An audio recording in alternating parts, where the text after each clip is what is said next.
Right, today's video is about a new Zippo. Now Zippo makes many editions of the American and the United States flag. It's not one of those, but it is the Don't Tread on Me edition. Genuine Zippo. This is a really good Don't Tread on Me.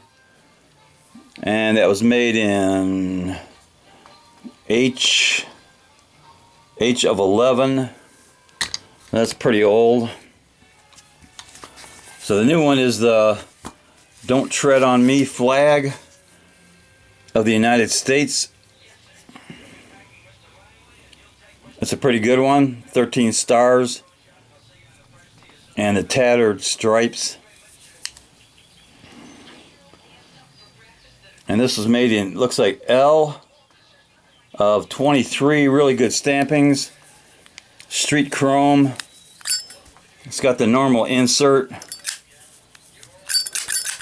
Sounds pretty good. Lights up nice.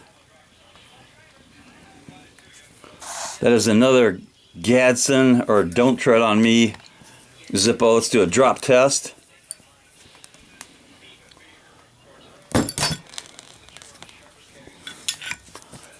So it passes the drop test.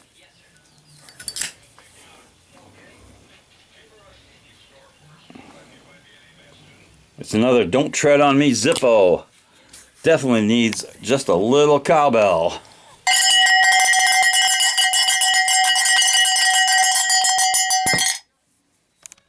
Knuckle bump.